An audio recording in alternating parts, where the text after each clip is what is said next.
Então, boa noite a todos, os que são discípulos do ressuscitado, que a paz do Senhor esteja convosco nesta alegria pascal que inunda a nossa vida, que inunda a Igreja, que inunda o nosso coração, com a presença do Senhor ressuscitado, com a força do seu Espírito, que transforma, que dá sentido à nossa vida. Como somos felizes por termos um Deus que nos ama e por esse Deus também nos ajudar a perceber o quanto somos amados e, ao mesmo tempo, o desafio que nos faz para que possamos corresponder, então, a este amor como discípulos. Eu gostaria de começar com um trecho pequeníssimo, é um versículo apenas, o versículo 4 do capítulo 50 de Isaías, que é o terceiro cântico do servo, e que diz isto: o Senhor Deus me deu a língua de discípulo para que soubesse trazer ao cansado uma palavra de conforto. De manhã em manhã Ele me desperta, sim, desperta o meu ouvido para que eu ouça como os discípulos.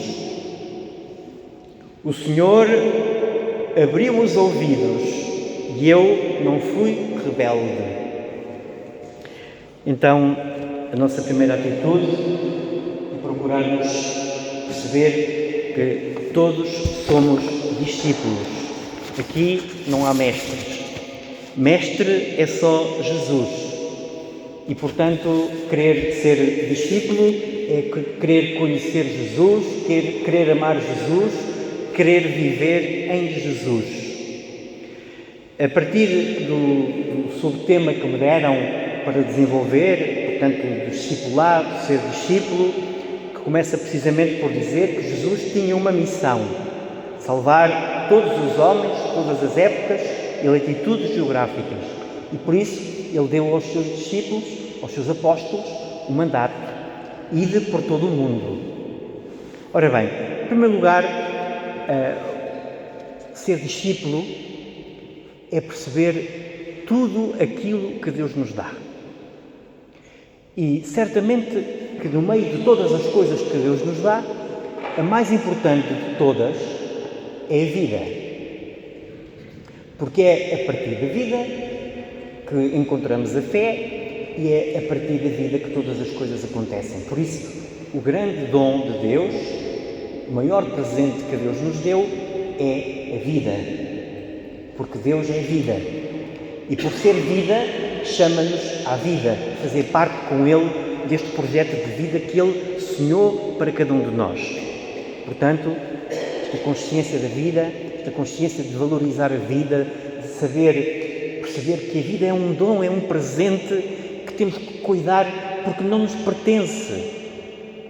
A vida é um dom que Deus nos deu para o gerirmos com responsabilidade, com cuidado, com respeito. E por isso Deus vem salvar os homens em Jesus, vem salvá-los de quê? Ora bem, Jesus vem salvar-nos do pecado. Nós sabemos que Deus, tudo o que sai de Deus é bom. Ainda ouvíamos na Vigília Pascal, a primeira leitura do livro do Gênesis, que nos falava do ato criador de Deus, e Deus viu que era bom, e quando Deus criou o homem e a mulher, diz: Deus viu que era tudo muito bom. Portanto, este sobrevalorizar a criatura humana criada à imagem de Deus.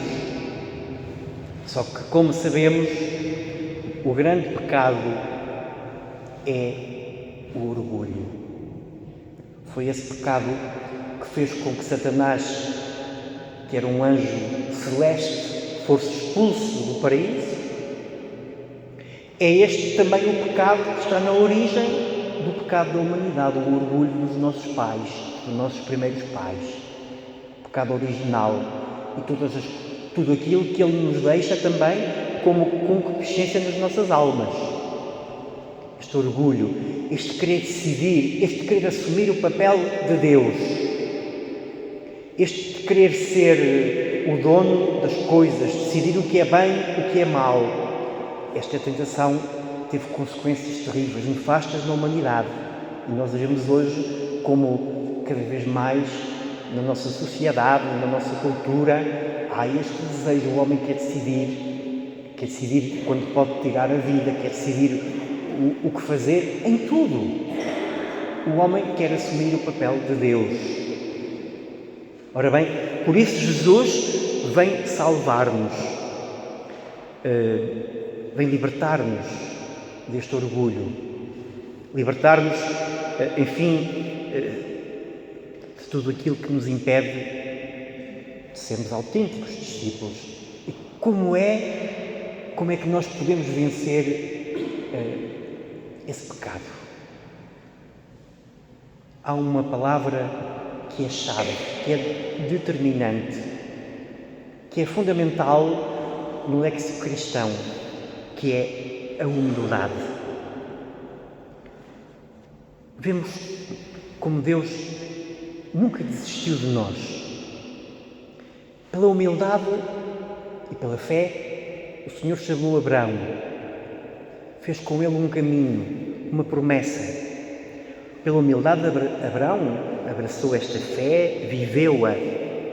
Depois vemos como Deus nos envia profetas ao longo da história. E na plenitude dos tempos, Deus envia-nos o seu Filho. E vemos como o nascimento de Jesus, no mistério da encarnação, é precedido por aquela escolha dos seus pais.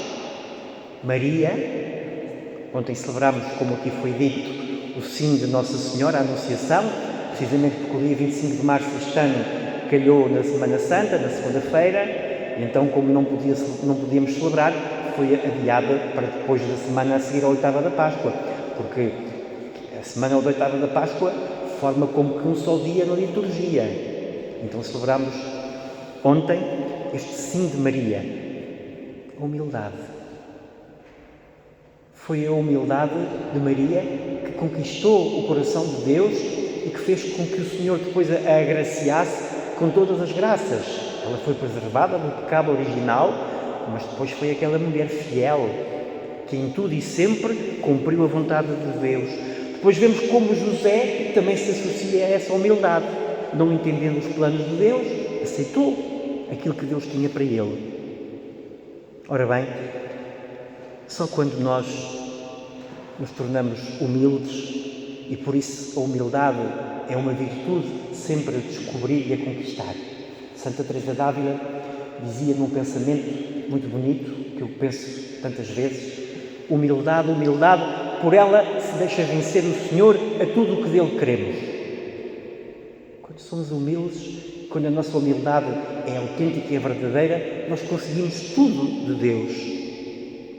E quando somos humildes, então podemos começar a pedir, começamos a perceber. Nós vemos como aquele episódio dos filhos de Zebedeu, que no Evangelho diz que foi a mãe, foi pedir a Jesus para que se sentasse um à sua direita e outro à esquerda. Depois outro evangelista diz que foram os próprios que pediram, e parece que está mais certo, não é?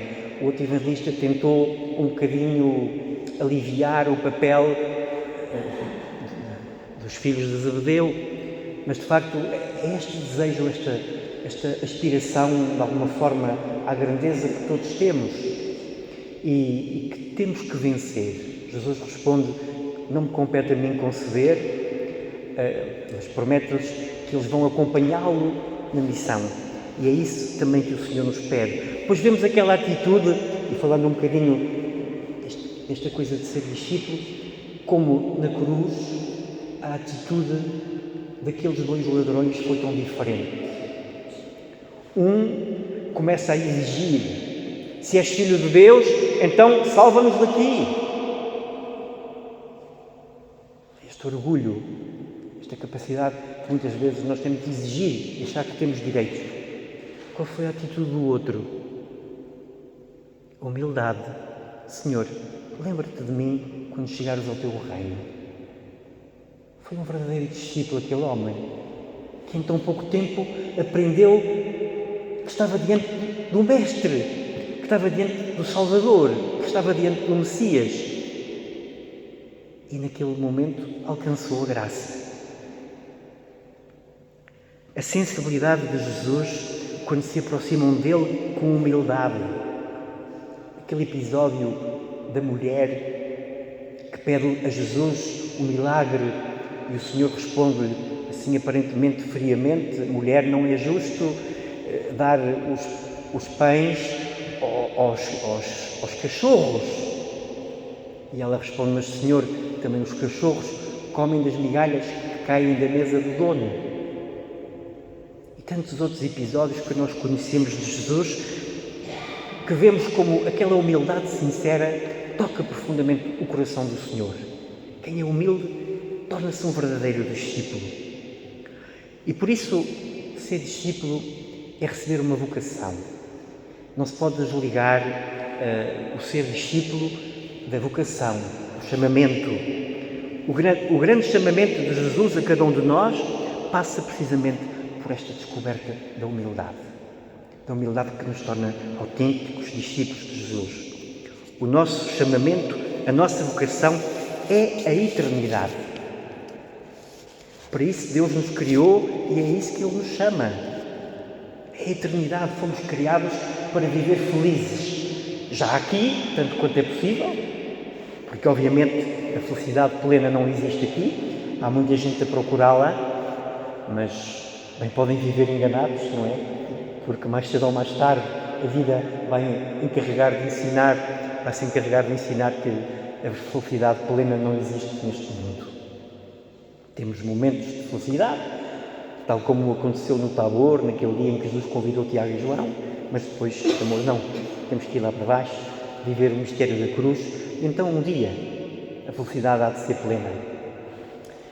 Ora bem, seguir Jesus, ser discípulo de Jesus, o que é que isso significa? Se perguntarmos hoje a muitos cristãos o que se entende por fé ou por chamamento, possivelmente veríamos que para muitos a fé se reduz a pertencer à igreja, a uma igreja, a professar um credo, a adesão a uma moral, exatamente nós católicos temos muito, de facto, ou então ao cumprimento de ritos cultuais. Tudo isso tem o seu lugar. As primeiras comunidades cristãs, se fôssemos fazer essa pergunta, ter-nos-iam respondido de outra forma. Ter fé, ser discípulo ou ser chamado, significa crer em Jesus e segui-lo. Os primeiros cristãos tinham esta noção muito clara. Este seria o termo utilizado, ou seja, ser cristão significa ser crente. É o homem ou a mulher que se esforça por construir a vida segundo os passos do seu mestre. É aquele que cultiva no seu coração o Espírito Santo para, a partir desse Espírito, conhecer, amar, viver Jesus. Conhecer porque ninguém ama o que não conhece. Amar porque, a partir do momento em que se conhece, é que se pode amar. Como numa relação entre um casal, entre uns namorados.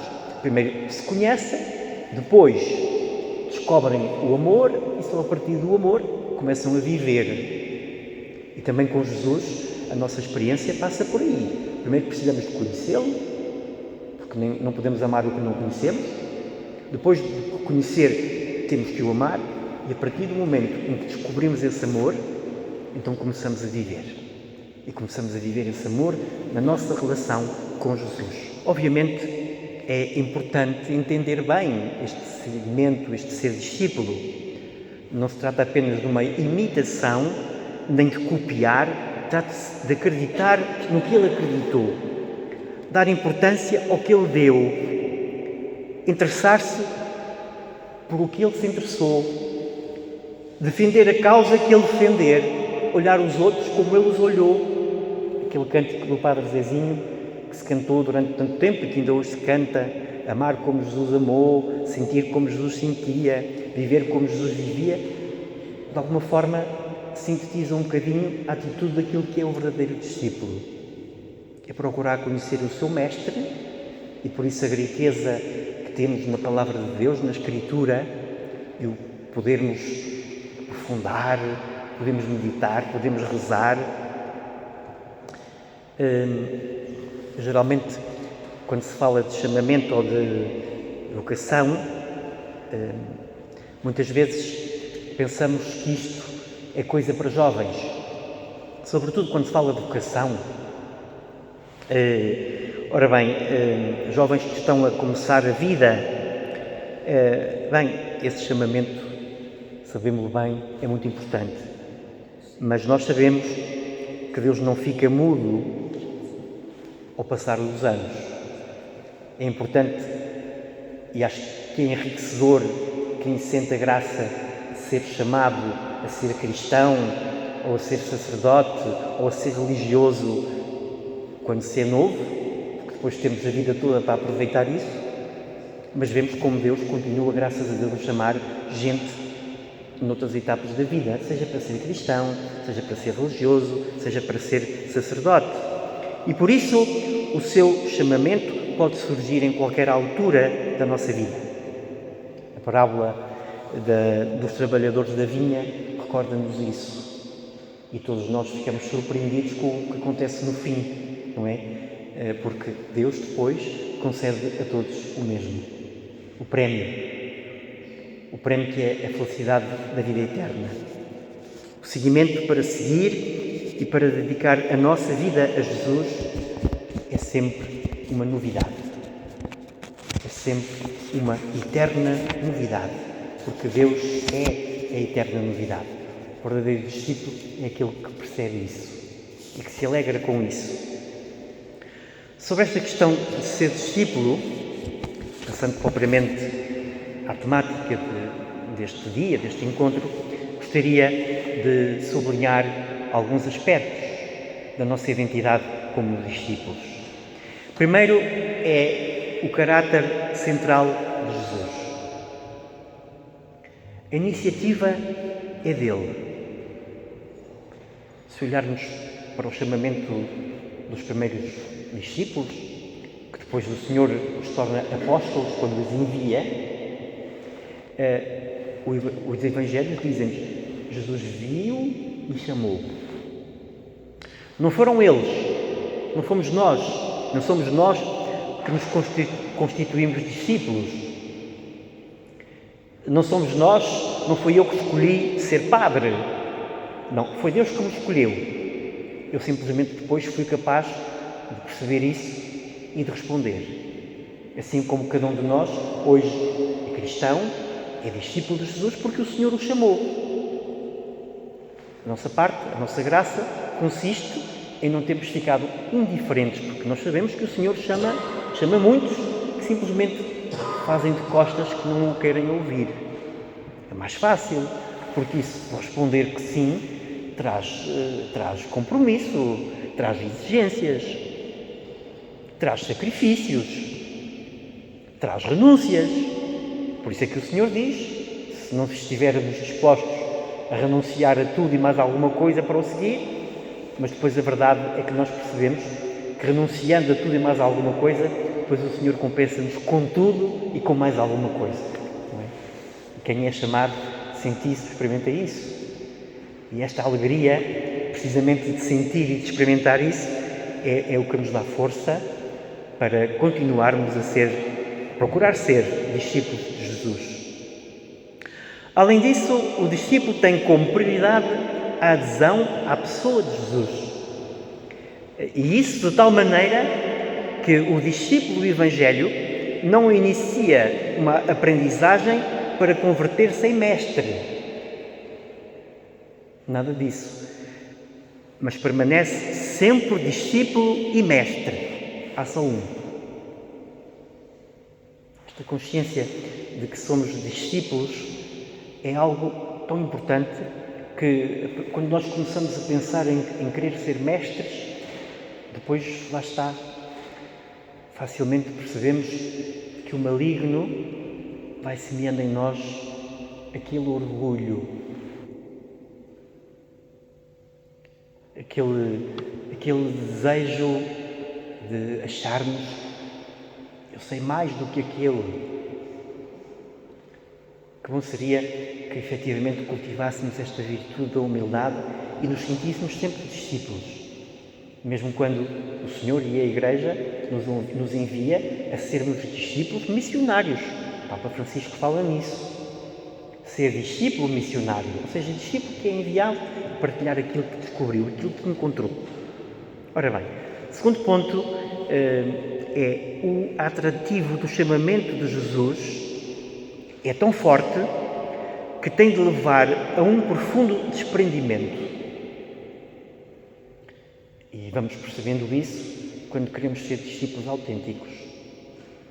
Desprendimento das coisas, das pessoas, que é aquilo que custa mais. Aprender o desprendimento da própria vida, que é sempre uma coisa difícil de fazer, mas que é tão importante. Este romper com os laços sociais, tantas vezes com o emprego ou com alguns empregos, quando percebemos que eles estão em contradição com o querer ser cristão, a questão dos meios económicos, a gestão de tudo isso. No fundo, deixar as redes e as barcas, como fizeram os discípulos, para nos dedicarmos mais ao Senhor. Ter tempo para a nossa prática dominical, ter tempo para a nossa oração individual, para a nossa oração comunitária, ter tempo para aprender e aprofundar a Palavra de Deus, o nosso conhecimento doutrinal, catequético, naquilo que o magistério também da Igreja nos ensina. Terceiro ponto, o seguimento é um caminho. E isto expressa-se em movimentos. Deixar e seguir. É este movimento, portanto, o deixar muita coisa para seguir Jesus, que indicam este recentrar a vida em Jesus e não na nossa vontade própria, nos nossos projetos pessoais. Não se trata de repetir mimeticamente a vida de Jesus, mas seguir os seus passos e anunciar a sua boa nova hoje, no aqui e no agora. No aqui, ou seja, onde estamos inseridos, e no agora, que é o presente da vida que o Senhor nos dá, um presente concreto. Não estamos a pensar no passado, obviamente projetar o futuro, mas não ficarmos em atitudes de lamento porque no passado não fizemos isto, devíamos ter feito aquilo. Claro, podemos pensar para avaliar, mas não cair, não perder muito tempo no passado. Quem fica no passado perde o futuro e perde o presente. Quarto ponto, o seguimento é missão. E isso é um pormenor muito importante. Duas são as coordenadas do discípulo. Primeiro, a comunhão com o Mestre. Comunhão com o Mestre. E o compromisso com o mundo. Este mundo que Deus em Jesus veio salvar. Como diz São João, Deus não criou o mundo para o condenar, mas para o salvar. A segunda nasce da primeira. Jesus não nos coloca num espaço separado e sectário. Se calhar há correntes na Igreja que querem viver, enfim, um bocadinho à margem, que se acham, porventura, melhores do que os outros. Não vamos agora condenar ninguém, não é disso que se trata, mas ter esta consciência de que, de facto, a única coisa para a qual devemos estar separados é na busca da santidade. Mas isso sempre na comunhão com os outros. E percebendo que, de facto, se alguma coisa nos separa, é o desejo de, como discípulos, servir o Senhor, seguir o Senhor e, pelo nosso exemplo, atrair outros para que também sejam discípulos como nós e queiram fazer caminho de aprofundamento da fé em Jesus Cristo, onde tudo vai acontecendo. Portanto, repito, Jesus não nos coloca num espaço separado e sectário, onde tudo é fácil, mas envia-nos a este mundo e é aí que temos de ser discípulos e testemunhos da Boa Nova.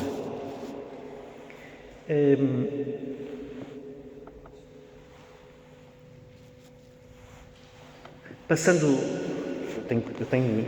acho que já estou a chegar à meia hora, mas dou-me mais 5 minutos. Mais 5 minutos. O chamamento pode surgir em qualquer lugar. Portanto, este é o 5º ponto. Vemos como Jesus chama nas margens do lago, onde ele passeava. Não há cenários sagrados para o chamamento dos primeiros discípulos. Por isso o Senhor continua hoje, quer na igreja, quer no trabalho, quer no meio das tarefas diárias, a chamar discípulos, a convidar pessoas. E serve-se de nós que já somos discípulos, para chegar a essas pessoas. É connosco que Ele conta. Cada crente deve ser um discípulo de Jesus. Ser discípulo significa ser seguidor de Jesus. A conversão implica mudança de vida. Não fazemos mais parte da multidão que apenas ouve a palavra.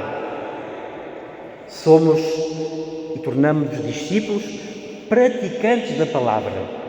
O apóstolo Tiago,